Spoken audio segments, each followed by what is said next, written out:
மருதாணி யாருக்கு தாங்க பிடிக்காது? அந்த வாசனையும், அந்த கலரும் மனசுக்கு ரொம்ப சந்தோஷத்த தரும். ஒரு வாரமா என் பொண்ணு மருதாணி, மருதாணின்னு கேட்டுக்கிட்டே இருந்தா.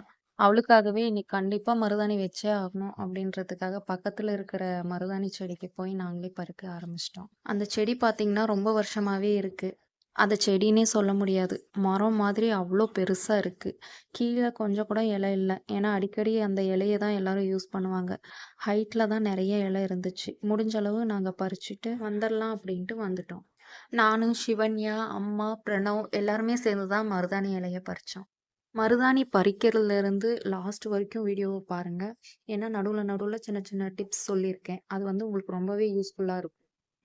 ஃபர்ஸ்ட்டு மருதாணி பறிக்கக்கூடிய அந்த செடிய பாருங்க. அந்த செடி வந்து ரொம்ப ஈரம் இருக்கக்கூடிய மண்ல இருக்கா? இல்ல ட்ரையான ஏரியால இருக்கா? அப்படிங்கிறத நோட் பண்ணுங்க. வாய்க்கால்ல அடிக்கடி ஈரமாகுற இடத்துல இருக்கக்கூடிய செடியில பறிச்சீங்கன்னா, ரொம்ப டார்க்கா செவக்காது.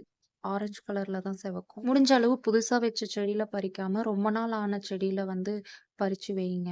அந்த இலையும் வந்து கொழுந்து இலையா இல்லாம ரொம்ப டார்க்கா இருக்கும் பார்த்தீங்களா? அடியில இருக்கக்கூடிய இலை.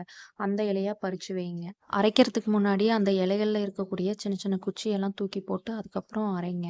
அப்பதான் கையில எல்லா இடத்துலயும் படுற மாரி அப்ளை பண்ண முடியும். வில்லேஜ்ல நாங்கலாம் மருதாணி அரைக்கும்போது ஒரு சில பொருள் எல்லாம் சேர்த்து அரைப்போம். இன்னைக்கு நான் லவங்கப்பூவும், ஊற வச்ச புளி ஒரு கொஞ்சம் வந்து சேர்த்து அரைச்சிருக்கேன். இத விட்டா ஆ இடிச்ச பாக்கு, வெத்தல சோம்பு, லைட்டா சுண்ணாம்பு. சுண்ணாம்பு போட்டா கை எரியும் அப்டின்னெல்லாம் நெனைக்காதீங்க. ஏன்னா நம்ம வெத்தல பாக்கு போடும்போது வாயில போட்டு மெல்றோம் இல்லையா? அந்த அளவு சுண்ணாம்பு தான் போடுவோம். அப்புறம் எலுமிச்சை சாறு, இல்லைன்னா யூஸ் பண்ண எலுமிச்சையோடைய தோலு, இது போட்டு அரைப்போம். வேற என்னென்ன சேர்த்து அரைப்பாங்கன்னு நீங்க கமெண்ட் பாக்ஸ்ல சொல்லுங்க. நானும் தெரிஞ்சுக்கிறேன். மருதாணி வைக்கணும்னு ஆசைப்பட்டீங்கன்னா, மேக்ஸிமம் நைட் டைம்ல வைங்க. அப்பதான் ஓவர் நைட் கையிலேயே இருக்கும். காலையில நல்லா செவக்கும். நைட் டின்னர் சாப்பிட்டு முடிச்சதுக்கப்புறம், பாத்ரூம் எல்லாம் போயிட்டு வந்ததுக்கப்புறம் வந்து மருதாணி வையுங்க. மருதாணி 2 கையில வச்சுட்டு, அதுக்கப்புறம் வந்து வாஷ்ரூம் போணும் அப்டின்னா ரொம்ப கஷ்டம். சின்ன குழந்தைங்களுக்கு பரவால்ல. பெரியவங்களுக்கு ஒண்ணுமே பண்ண முடியாது. சிவன்யா பாப்பா வைக்க வைக்க அவ்ளோ சிரிச்சுட்டே இருந்தா. ஏன்னா கையெல்லாம் ஜிலு ஜிலுன்னு இருக்க மாட்டேங்குதா, அப்படியே படுத்து தூங்கிட்டா. அப்புறம் நானும் வைக்க ஸ்டார்ட் பண்ணிட்டேன். நான் 2 கைக்கு மருதாணி வச்சு ரொம்ப மாசம் ஆயிடுச்சு. தம்பிக்கு ஃபீட் பண்ணிட்டு இருக்கிறதுனால அதிகமா மருதாணி வைக்க மாட்டேன். இப்ப ரீசென்ட்டா 1 கைக்கு மட்டும் மருதாணி வச்சிருந்தேன். இன்னைக்கு தான் 2 கைக்கு வைக்க போறேன். 2 கைக்கும் ஒரே ஆள் எப்படி வைக்கிறது அப்படிங்கிறத என்ன பார்த்து தான் கத்துக்கணும். நான் யூஜி படிக்கும்போது என் ஹாஸ்டல்ல வந்து நெறைய மருதாணி செடிங்க இருக்கும். அப்பப்போ மருதாணி அரைப்பாங்க. எல்லாரும் ஒரு கைக்கு வச்சதுக்கு அப்புறம் இன்னும் மிச்சமா இருந்துச்சுன்னா, அது வந்து வேஸ்ட் ஆயிரும். ஆ ஒரு சிலர் வந்து ஒரு ஒரு கைக்கு வச்சு விட்டுருவாங்க. நான் யாருக்காவது வச்சு விட்டுருவேன். ஆனா, எனக்கு யாரும் வச்சு விட மாட்டாங்க. ஏன்னா 2 கையிலயும் இருக்குமா, அதனால எனக்கு யாரும் வச்சு விட முடியாது.